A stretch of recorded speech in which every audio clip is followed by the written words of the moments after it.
Okay, so I tried making this video once, my mom ruined it. I wanted to, talk about my depression, my anxiety disorder, and it's so hard when I'm living in a house when I'm downstairs in my bed. My bedroom's downstairs. It sucks living in Okay, I'm gonna reword what I was saying though, so I guess that's kind of good that I got messed up.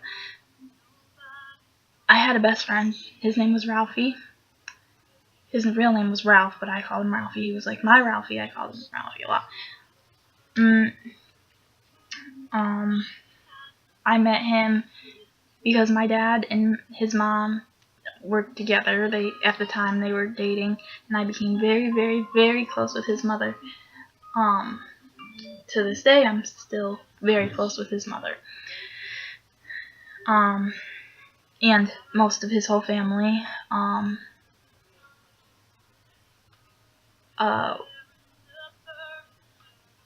was in high school when my best friend died. The last time I saw my best friend was at his nephew's funeral. His nephew had passed away at 6 months. Or maybe it was younger. Don't quote me on it because I can't say for sure. That was the last place I saw him. I was 12. I am now 19 years old, so it has been 5 years. If I'm doing the math right. Since he passed away, it's been 5 years. But the last place I saw my best friend was at his nephew's wake. I was going to the church with my dad because my dad, of course, is still close to the family. They love him still. And I feel like after all these tragedies that we all went through together, I'm not saying just like my dad, but all of us have been through together. It brought us closer together, and because I feel much closer with his sister. I feel closer with his brothers. Whenever I see them, it's like I'm like he's still there with us. I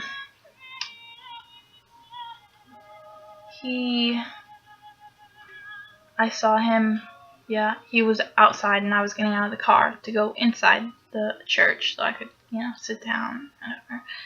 Whatever. And he was standing outside. I don't remember who he was with, but all I remember he was on the steps because there were steps to go up to the church, and he was standing on the steps near the railing. And of course, I had my head down at the time. I don't know why I had my head down, but I had my head down.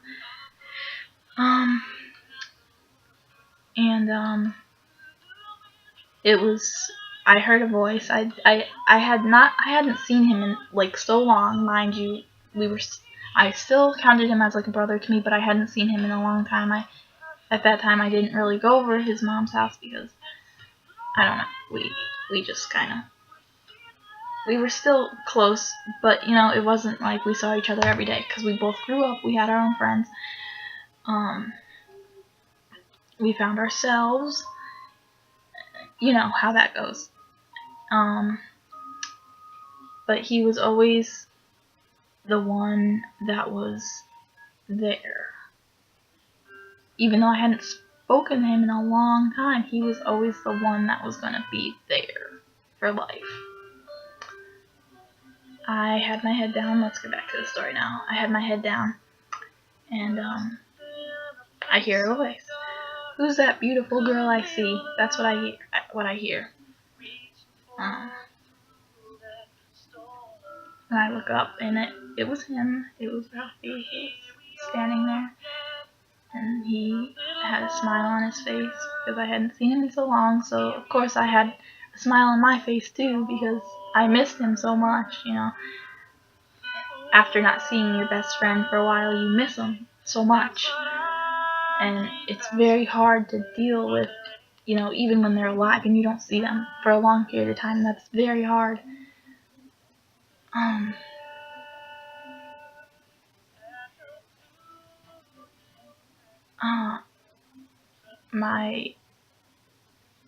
we went inside and the funeral was over, and we went in the basement of the church, which is it had like food and stuff there. It was the reception area, and I was sitting with my dad, talking to him, whatever. And I was kind of sitting there. I had said hi to his mom and his sister because it was her baby.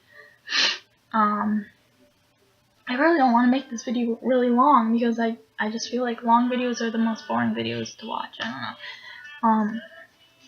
But it's hard not to make it long because I gotta gain my thoughts. I have to, he had come over and he sat next to me and my dad, and he wanted to sit next to me, and we were talking about how old I was now and that I was starting high school and how proud he was and how surprised he was that I was starting high school. Those are moments that I kind of live for these days. When I talk about it, it's hard to talk about, because like any other, person that wants to talk about their best friend dying, it's like you talk about the last time you saw them, and it like brings you back, and I feel like I'm like going back into that church again, and seeing him for that last time, the last face again.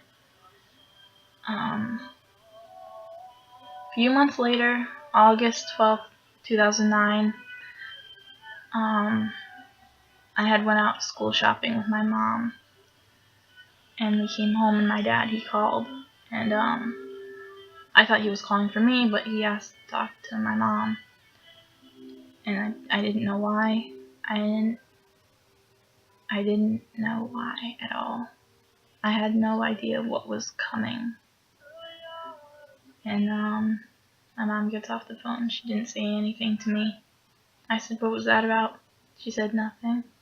I said, "It must have been something. He wouldn't call for no reason just to call." She said, "I can't tell you because he wants to call you back later and he'll tell you." I said, "No, I want to know, now." At this point, I was getting kind of mad because nobody wanted to tell me what was going on. My mom said, "Okay, I'll tell you, but when your dad calls back later, you can't tell him I told you." I said, "Okay."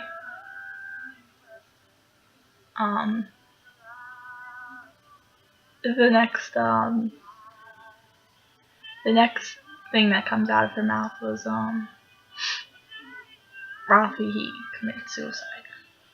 Yes, my best friend committed suicide.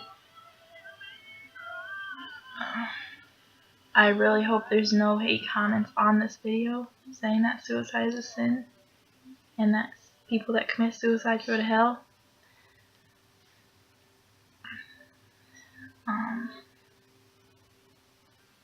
Because it's not true. God loves all his children.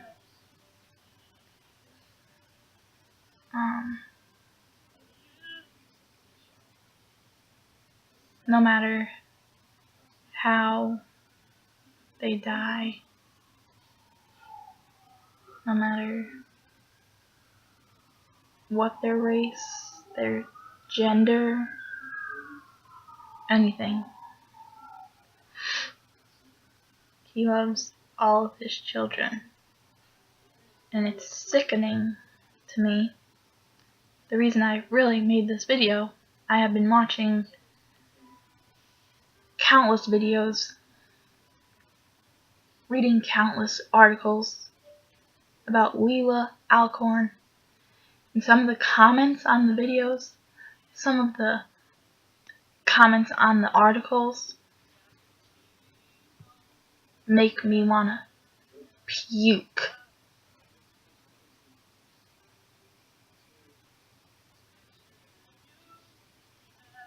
God does not hate transgender children.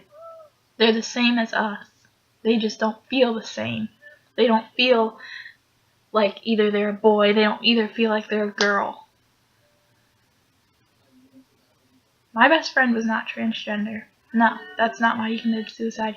That's something, the reason he committed suicide is something that I'm keeping to myself for the privacy of me, his family, and all of his friends.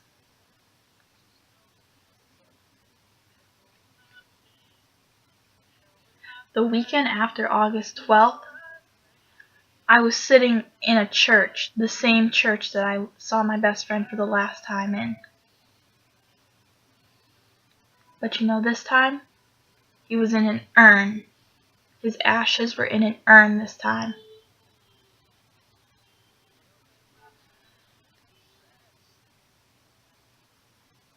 If you think committing suicide will get rid of the problem, maybe we'll get rid of the problem for you. What about your friends, your family, if you have a girlfriend, boyfriend, your teachers, people that even bullied you in school? They'll blame themselves for the rest of their lives. My best friend, all his teachers, because he went to East Windsor and he also went to South Windsor High, all his teachers were there.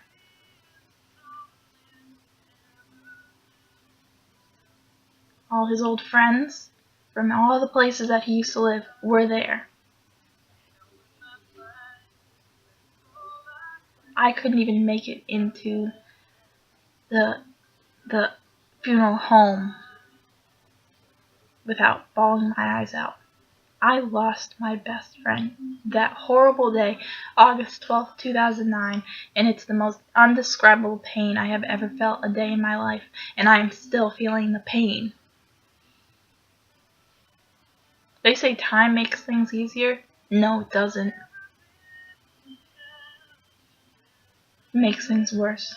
Thinking about the last time I saw my best friend, and all the memories I have with my best friend are gone. They're in my mind, but I'll never get any other memories with him like I wanted to. Now that we reconnected, I wanted to have more memories with him. Guess what? I won't. So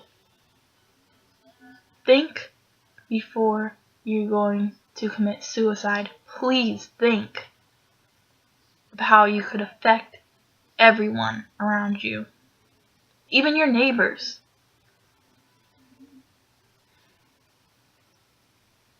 I don't know what else to say. This video is very long now.